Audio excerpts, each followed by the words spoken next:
Napakaraming tao ang naghahanap kay Cemento dahil simula nga nung unang nakalaro namin siya ay hindi na ulit siya nakita. So nasa na nga ba si Cemento? At yun ang pag-uusapan natin ngayong araw na to. Si Cemento kasi ay merong trabaho at marami siyang kailangang ayusin na schedule para hindi makaabala ang training na gagawin niya. At isa yon sa dahilan kung bakit hindi agad siya nakapag-umpisa. So yun guys, nandito si Cemento, pinapunta na natin siya dito sa bahay para maayos, ma-finalize natin yung schedules niya sa magiging training niya dito sa Ma'am. So tara, samahan niyo kami. Wala kang pasok? Wala po. Idol pala yan. Ako habang balapit na balapit eh. Ready? Ready. Guys, si Cemento. Mga hindi nakapanood ng video siya, grabe itong tao na. Pabunggong ako ya. Hello po. Si Cemento, si Mark, si Joel, mga videographer ng Ma'am dito sa Ma'am. Quiz. Yan yung kitchen, yung salas, yung second floor. Alam mo sa vlog?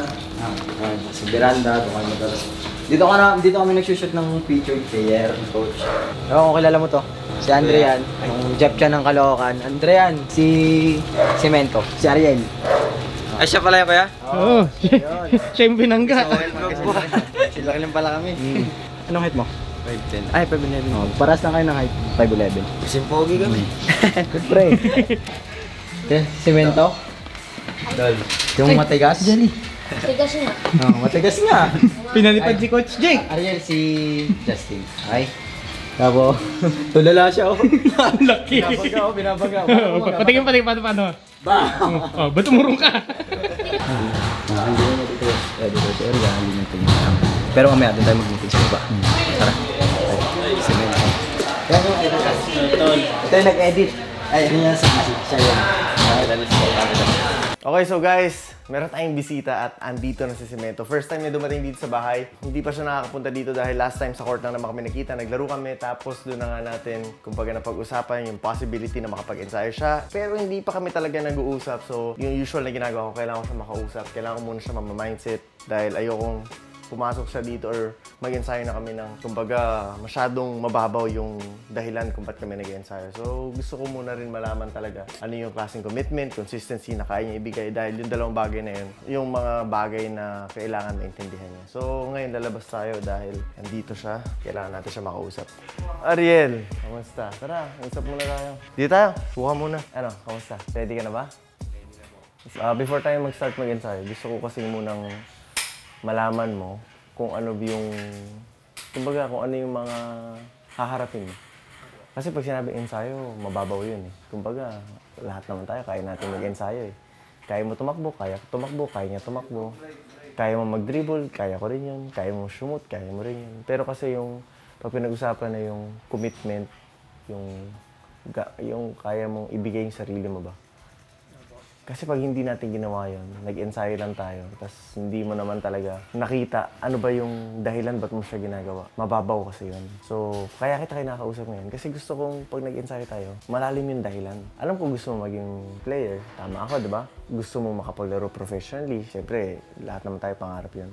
Pero, ang dali kasi sabihin yun eh. Pag nandyan na yung hirap, pag nandyan na yung challenge, pag nandyan na yung pagkakataon na parang nagsabay-sabay may problema ka sa bahay nyo, kasabay nung gusto mo mag-improve, doon mo kasi malalaman kung hanggang saan mo kakayanin. So gusto lang kita i-mindset sa mga ganong klaseng pagkakatawan para at least pag nag-start tayo mag-ensayo, mas handa ka. Handa yung katawan mo eh, alam ko eh. Malakas katawan mo, mabilis ka. Pero ito, kailangan handa to. Ariel, yung katawan mo handa yan. Handa yan sa kahit anong klaseng ensayo, naniniwala ako. Pero kailangan handa yung mindset mo. Kailangan mong bigyan ng pansin. Yun ang kailangan mong bigyan ng oras. Pag uwi mo ngayon, mag-isip ka mabuti. Pag ako nag-ensayo na ako, nag-start na ako mag-ensayo, tuloy-tuloy na yun. May mga bagay ka na dating ginagawa mo na hindi mo na magagawa. Yung kung sino si Ariel, kahit wala siya sa basketball court, sino ka ba pag wala kang hawak na bola? Anong klaseng mindset meron ka? Ugali na meron ka? So lahat yan, ayusin natin yan. Ang kailangan mo lang gawin, Ariel, is makinig at tulungan mo din sarili. Kasi ako gagawin ko yung part. Like nung sinabi ko, nag-usap tayo sa court, di ba? Gawin mo rin yung part mo. Yung part mo is hindi lang yung sa ensayo. Yung part mo is kung paano mong aayusin yung schedule mo, paano mo aayusin yung lifestyle mo. Lifestyle, ibig sabihin yung paano ka ba mabuhay araw-araw. Okay. So ngayon, nandito ka, nararamdaman ko naman, seryoso ka. Kaya gusto ko, pag nag-start ka na mag-ensayo, buong puso mo nandun. Buong isip mo andun. all out tayo sa ensayo natin. Focus tayo sa ensayo natin. Andiyan na yung potential eh. Andiyan na sa iyong magandang pundasyon. Ang kinakailangan na lang ngayon, Ariel, is commitment.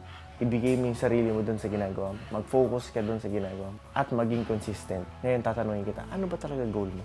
Like, bigyan mo ako ng malinaw na sagot. Ano yung goal mo? Specific, yung talagang walang paligid-ligoy. Ano yung nakikita mo at ano yung gusto mo? Sabihin natin next year, ano yung goal mo? Ano yung gusto mo mapuntahan?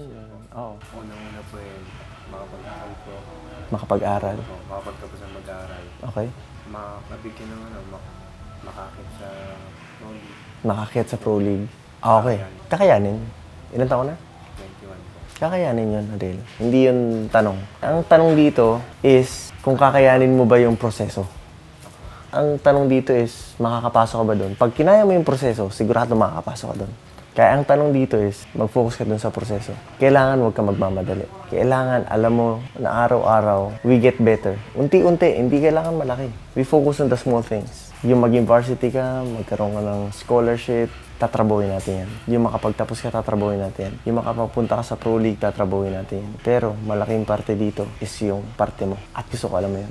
I-ready kita, mindset mo. Again, katawan mo, handa yan. Malakas ka eh. Handa yung katawan mo sa kahit anong klaseng ensayo, tingin ko, kakayanin mo. Pero pag ang isip na ang bumigay, walang sinabi ang katawan mo. Kaya ngayon pa lang, ang wino-workout ko na sa'yo, how you think, kung paano ka mag-isip. Ngayon, uuwi ka, Ariel, mag-isip ka ulit dahil gusto kong alam mo, after few days, alam mo kung ano yung papasakin mo. Dahil hindi ka pumapasok para sa akin. You do this for yourself, for your family, para sa mga kaibigan mo, para sa mga taong mahal mo sa buhay.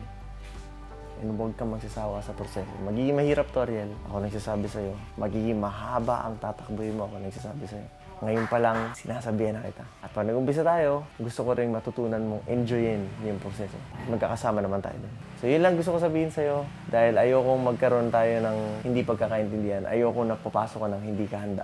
Lahat ng gusto mo, na sinabi mo pag-aaral, scholarship, varsity, professional league, tatrabawin natin yan. Pero hindi yan mabilis ha. At least 1 year, 2 years, 3 years yan. Pero 21 ka lang, Ariel. Pagdating mo ng 23 or 24, which is 2, 3 years from now, makikita mo lahat ng resulta ng pinaghirapan mo. Enjoyin lang natin, okay? As much as possible, gusto ko nag-i-enjoy lang tayo.